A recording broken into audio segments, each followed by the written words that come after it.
Our next panel is our second annual Crypto CPA and Outsourced CFO panel. This is one of the highest rated sessions from last year, so we're really excited to bring it back. We have a bunch of great guests come on out. So the panel is going to be hosted by Joe Dillon. All of them are CPAs. This is a time for CPAs to talk CPA to CPA about all the things that need to get done in crypto. So we have Mike Andrusko from Century Business Consulting, Emily Cheshire from Aprio, Libby Schultz from Cipher Counts, and Mel Comer from Fuel 3. Take it away.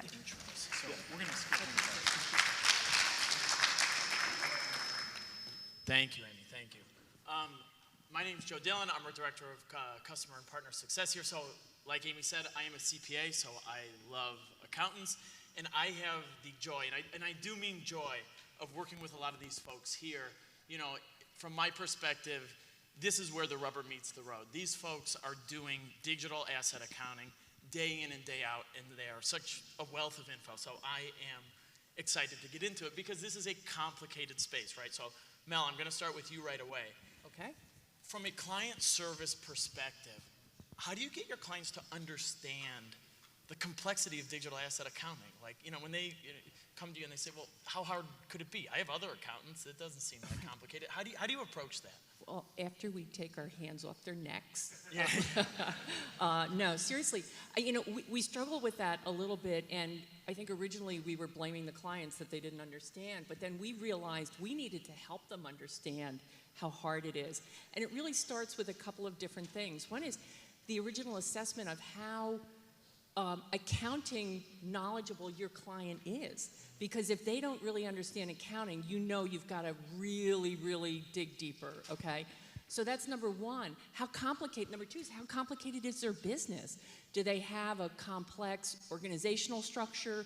Do they have, you know, how do they earn their crypto? How do they spend their crypto? Are they organized? Do they know what's going on?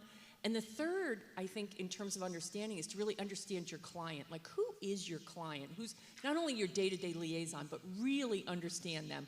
Are they a detailed-oriented person that wants to know every single little thing? Or high level, you guys just handle it, make sure I don't go to jail. So all of that then, once you understand that, it really helps you craft your approach into how you're going to communicate to the client that you are doing things as efficiently as you possibly can, but you're also trying to be effective. And what we like to say is it's up to us to make these clients our favorite clients. And so we can help them with that. Now, so, you know, they have to contribute a little bit to that as well. Sure. And actually, to that point, I think you are all in such a unique position because you're not the ones carrying out any of the transactions. You don't know, right? And I think something we hear all the time, which is like, well, isn't it all on chain? Which, like, of course it's not. You know, why transactions happen is not on chain. So you're left in this position where you always, you know, you need more information from your client. So Emily, I want to ask you, how do you approach that? How do you get quality info from your clients when you're looking at thousands of transactions? You don't know why they did, you know, X, Y, or Z. How do you get quality info from them? So I think it all starts literally from day one when you start working with them. And I would say that initial onboarding period is just the most crucial time. I mean, at that point, a client is typically the most engaged they will ever be. And it drops off significantly the longer time goes on. So at Aprio, we do a lot of work and we invest a significant amount of time to really work with clients to, you know, drill down and, you know, we've got all of these addresses. Are they, you know, are they employees? Are they contractors? Like, who are they? What are they? How do they work? And by going through that, that's how we kind of set everything up for success later. I think that, you know, typically working with companies, once you understand their business, a lot of the, you know, questions you can answer yourself. Which is why it's so important to spend a lot of time up front. But it's a big issue. It's a big problem that we have, and there are, you know, a lot of questions and things that we need to get answered. And it's a common like misconception. Like you said, everything's on chain. And you know, for us, we're day in, day out doing the accounting, but sometimes we need to step back and think that our clients, hey, they're actually running a business and it's important, but it may not be their number one priority like right now. So sometimes we have to make assumptions, and we'll say, hey, this is our best guess, and please correct us if we're wrong. Worst case scenario, but sometimes that's what ends up happening at the end of the day too. Yeah, that makes a lot of sense. I mean, and it ties into your answer too, Mel. Like, what I'm hearing is a really intentional approach, really understanding your client's business. You can kind of tailor that approach accordingly. And, Emily, I hear you saying, we invest a lot of time up front in onboarding to get that understanding. But Mike, I want to ask you, what about earlier in the process? Ultimately, your firm, you still have to, make money. You still have to scope these jobs appropriately. That seems really hard. How do you go about scoping a prospective client when the devil's in the details with digital asset accounting? There's always another wallet that they didn't tell you about, or some use case or some process that they're not saying up front. So how do you approach scoping out a prospective client? No, absolutely. I mean, it really starts with understanding what's the onus for why they are coming to you for your help. How you address that problem of, all right, is it just for taxes? I just need to get that under handle. Do my investors require financial statements as a result of my investment agreements? Or am I getting ready for an audit? Mm-hmm. So really starting from there will help you understand how deep into the details you need to get and at what level you're trying to help them learn about what these problems are. From there, really, it's getting the current state. What is your software that you're using? What are your wallet structures? How are you using them? What exchanges are you on?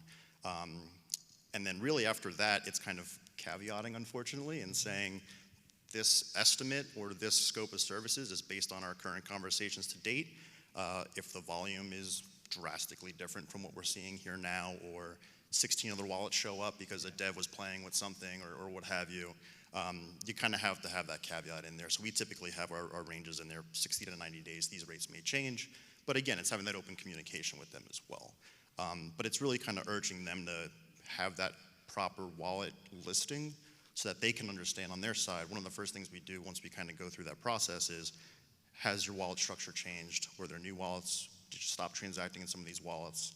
And that then kind of helps you understand what that transaction volume is going to be going forward. Got it. So you are getting into a pretty high level of detail in that scoping process. It's not just willy-nilly, and then you have your contingency plan, for if things change. That makes a lot of sense. I think, Libby, I want to ask you, given that, crypto is such digital assets, it's this huge umbrella, right? And obviously there's a ton of different use cases. We've heard a lot about them here today. How do you go about maybe tailoring that approach for someone who's heavy into DeFi, or maybe you're doing the work for a DAO, or someone who's really focused on mining or staking? How do you think about, tailoring your approach for different use cases? So one of the things that we do is we approach it both from an accounting and an engineering side. I have a hybrid background as a CPA and as a data scientist and technologist. So we really look at where they're coming from, what is the culture of the DAO, what is the culture of DeFi, and a lot of it is not recording your records, but they're really happy to program in little markers and signatures in their own layer 2 protocols if you get them from the beginning. And if you don't get them, you would say, oh, how can I optimize this? So oftentimes it's working with the personalities of them and meeting them at their level. It really makes a difference. They really feel heard. And I think that they speak a slightly different language, and this is how we're able to innovate in this industry. That's really interesting. So you dig in a little bit on the technical side of things. And I think we see that there is, an approach that they can take from the technical or product side to set up, whether it's setting up their smart contracts or their flow of funds, however it is, to make the accounting and finance function, easier in a way. So it sounds like you really get into that side of things. I want to turn to you, Mel. So I'm curious, what do you find yourself talking to your clients about? Are there best practices? Are there conversations that tend to come up over and over again that your clients are looking to you for guidance on? There are, and I think anytime a client asks us for guidance, it's our favorite question, because what it means is that you've established a level of trust with that client where they look to you to provide them with something that is going to impact their business. So we can, we then know that we have the ability to impact them in a successful way. And that's certainly very motivating then to make sure that you provide good guidance. And to me, the question on guidance really dovetails perfectly with EDAS and the community here, because people, what I have found, what I've experienced is everyone shares information very freely, collaborates so generously that it makes us all smarter. So when a client asks me a specific question, it's not just my experience I'm relaying to that question, it's the collective knowledge of everyone here, and that makes for a better answer. So talk about impact on clients. It's like we're all impacting each other, and that can be so powerful.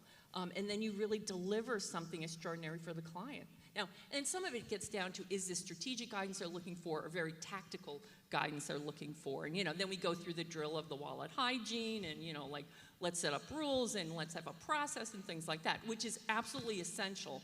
But I think coming at it from a perspective of, like, we can impact their business, so this gives us a great opportunity. That's great. That's great. I'd be curious for anyone else up here, is that in line with your experience? When you think about yourself as truly a trusted advisor to your clients, is it more strategic guidance they're looking for, or is it really operational? Hey, what should our wallet setup be? For traditional, accounting, internal controls is really a well-worn subject.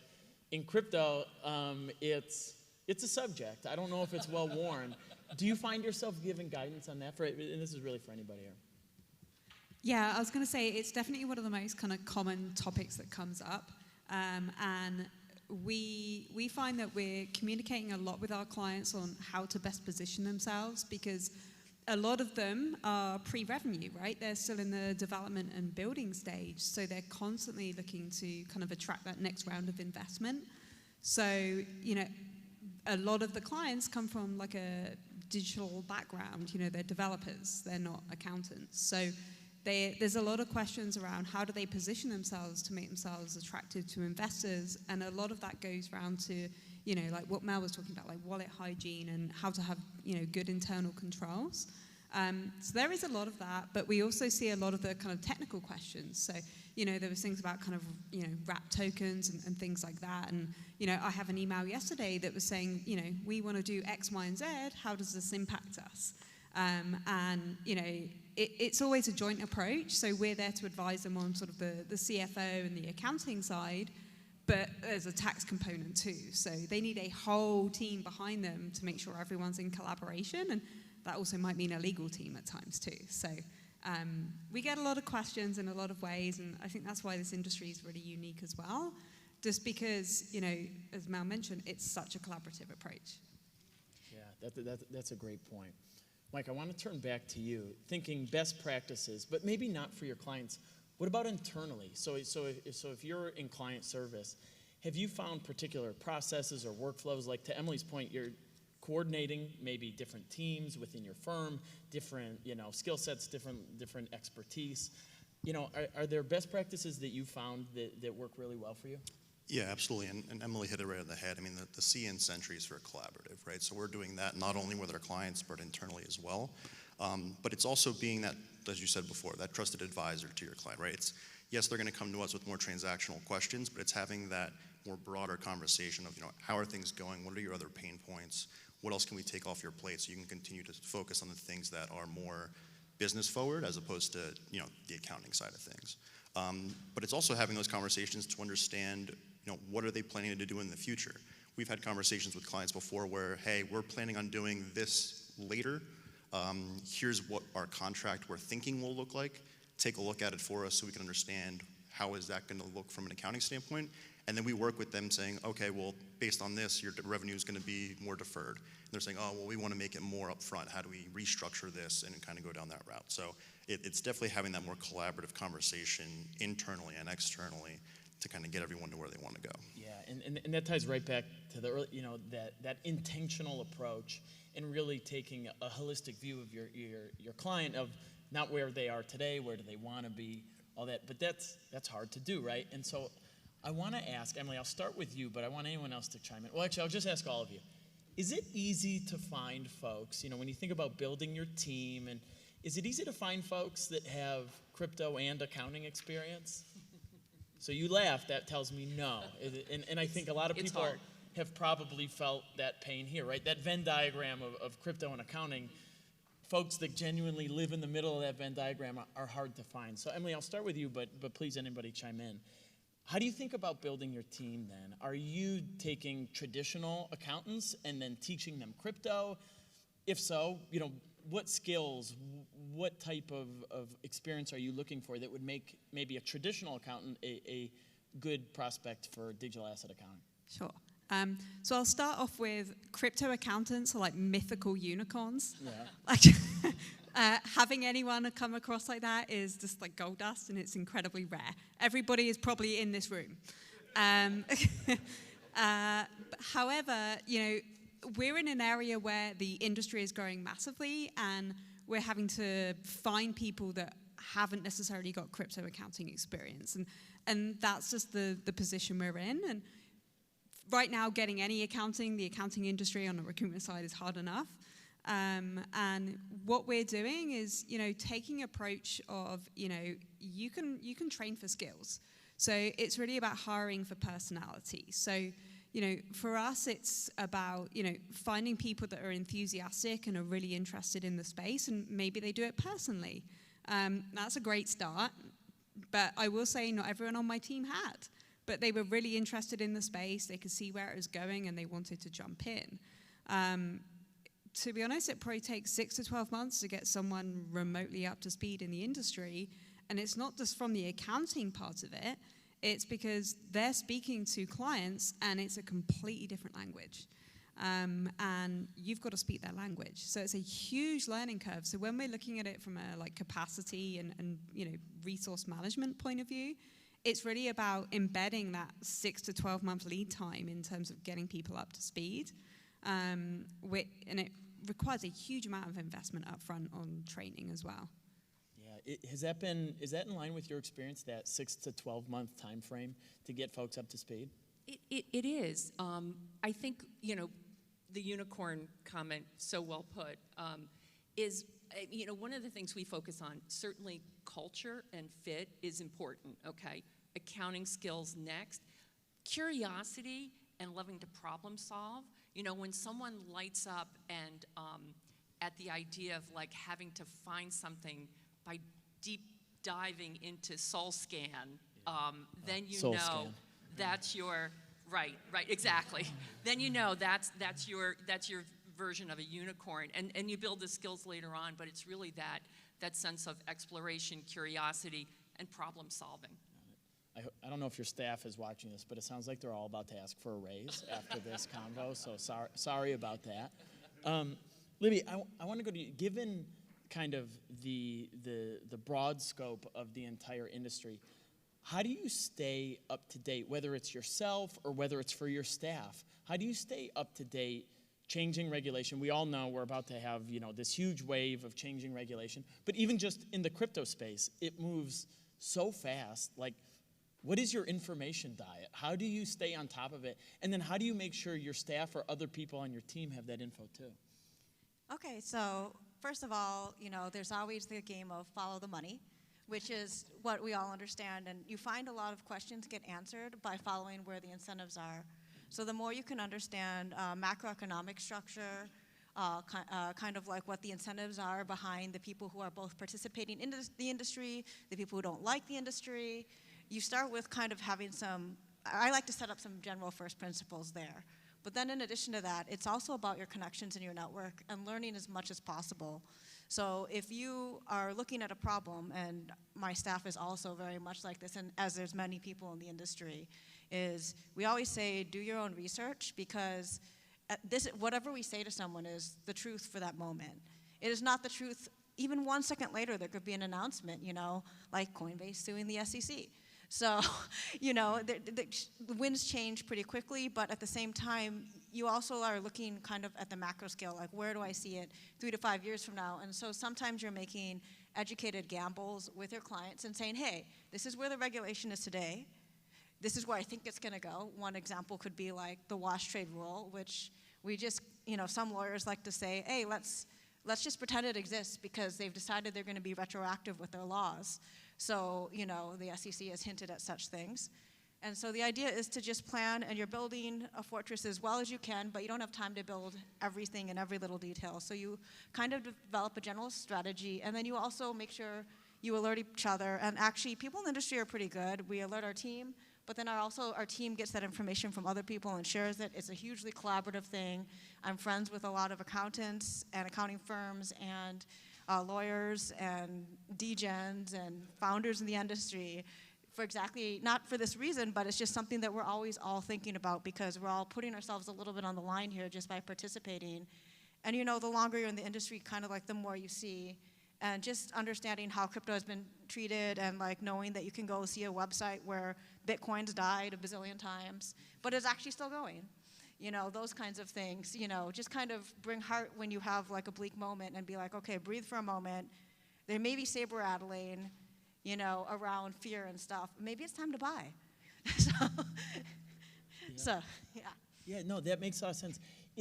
Do you all find it's overwhelming for any of your staff? Like, how do you manage that, the constantly changing info, the uncertainty? There's obviously some risk consideration involved, right, in different parts of the space. How do you manage that, as leaders at your firm? How do you manage that for your team? I'd be curious if any of you have any, approach with your team of how you make sure that info gets distilled down to them. Like Libby, you said it's got to be really collaborative. But literally how? Like, how do you do it? Are you just constantly sending updates? Do you try to, kind of package it together periodically? Do you have any, particular approaches for that? Sharing articles and things like that is really useful. A lot of times there's websites and news sites that are dedicated to distilling some of the most important news. So I probably spend about 5 to 10 hours at least a week following general news and updates, minimum. And then also it's automatically in all of our conversations. But the other thing is, as accountants, it's our responsibility to have due diligence. And one of the things that we like to fall back on is if we're exercising our duty for due care, and we're doing everything we can with the best information at a time, if the IRS comes back at us and is like, okay, we disagree, at least you're not, you have everything really well documented, you screenshotted everything that could have disappeared yesterday, and you have all of that, then you have like a foundation to build from and say, oh, okay, we need to do an amendment or something like that, and it's not as catastrophic because you built a strong foundation from that point, and you just encourage your team to do that, and they do the best job at that moment. And that's basically all we can hope for, to be honest. Yeah. We try to take a TLDR approach, because it's overwhelming, the quantity of information you get. So really, we try to boil it down at a high level and bucket it in a way that, like, okay, I know how to think about that, I know how to think about that, without having everybody, really dig into things, because it's overwhelming. And if you don't have the context of, like, how it will affect our clients today or tomorrow, then it becomes less relevant. So we try to really make it very specific so that it helps people like, oh, I get it now. Because sometimes it's very theoretical, or you don't take the time to really think it through. So yeah, we really try to, share it in a digestible format with context. That makes a lot of sense. Okay, we got about 5 minutes left. So I know we've got a bunch of people here in the client service world, but we also have a bunch of folks from industry. And being in client service, I know every single one of your clients is your favorite client. So we know that, but I want to ask everybody here. I'll start with you, Mike, and we can go down the line. How can, maybe these folks in the room or your other clients, how can someone become one of your favorite clients? What are those things that those clients do that help you on your side and enable you to provide exceptional service? Yeah, it's really just proactive and open communication. To a certain extent, we're going to know what they're doing just from having conversations, but if, I've had plenty of conversations where clients come to us and said, hey, we're about to do Q2, here's all this data, and we'll kind of go through it and say, well, when did you start doing shorts or swaps or whatever? Like, oh, like 3 months ago. Yeah. It's like, okay, well, I can help you with the accounting, but I can't help you. Like, if you don't like the answer, we're far gone. We're too past that, right? So it's definitely having that open discussion, as well with kind of being open to being kind of a back and forth, right? So I've had plenty of clients where, hey, what's this transaction? Oh, that was 4 months ago. I don't know, right? So, but then you come back to them and say, well, let's do this monthly, and they're like, well, I don't want to do that. So it's like, well, it's kind of striking that balance with them to kind of, I think it was said before, what is their appetite for that back and forth, and kind of finding that balance. That makes sense. What about you, Mel? So it really is, I think, feeling that you and the client are on the same journey, okay? And a lot has to do with proactive communication. Like, you should really tell us that you've just, raised a Series A.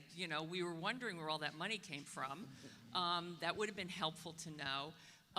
But because then you can anticipate things, and that's when you've got that relationship that they can help you be your very best to help them be their very best. And so that helps us create a favorite client, is open communication, and also a sense of, we're in it together, and if you don't get it right, it's not because you're an idiot, it's because maybe we didn't give you all the data. So that, again, collaboration. Yeah, that makes sense. What about you, Alan? One of the keys for us is very similar lines, but really about like building really meaningful relationships. I think a lot of business owners will sometimes, just be like, okay, yeah, I just need to tick these boxes, find a provider, and I can move on. But really, the key to success for us and for the client is really just to build a really strong relationship where, you want to message me on Telegram, you go for it. Because that's the real key for success, because a lot of industries, you can see what those transactions are. You can see it says Amazon, right? You can see it says Starbucks. But in our industry, it's much more challenging. And to have that open form of communication just goes a long way. And it makes everybody's lives easier. Got it. Libby, in that sense, I'm hearing a lot about communication. Do you find yourself meeting your clients where they want to communicate? Like you mentioned Telegram, right? Like this is not just a email world, right? It's Telegram, it's Slack, it's everything. Libby, how do you approach that communication and meeting your clients where they will be most responsive? So I probably have, I don't know how many emails, addresses, and I have at least 10 programs on my phone to communicate with people. Of different apps, Telegram, Signal, Slack, just keep going down the line. And some of them are more internal proprietary things. But basically, I go even one layer deeper than that in the sense that I like to meet them at the cultural level. I like to be at we are privileged to work here with all these people who are visionaries and journeyers and risk takers. And so as they share in their journey and we get to learn what they do, they also learn what we do, and it really does build that relationship. But also, we love what we do because, there's always something new, and if they're passionate and dedicated, there will be a space to persuasively say, hey, you really are going to care about that because it is going to come back at you, yesterday. So let's just get to that. So, I find that, that meeting them at that level, but also speaking to them the way they want to be spoken to. So, like, for example, not every, wasn't happy about everything being sent in Slack everywhere, every tiny thing, all over the place in different channels. But, like, I just eventually just rolled with it because that's where it needed to be. It wasn't, then I was like, now I'm just going to make my own filing system. And like translating it to accounting and not giving them that burden is also extremely helpful. Yeah. Well, we are at time. I want to thank everybody up here. I will say from my personal experience, why I respect these folks so much is I've worked with them, when the chips are down, they've got a hard problem to solve, and I see the passion and the dedication that you all put into your clients' work. Like, their problems are truly your problems. I see you all approach it like that every day. And I think that's why we have so much, respect and admiration for all of you. So thank you so much.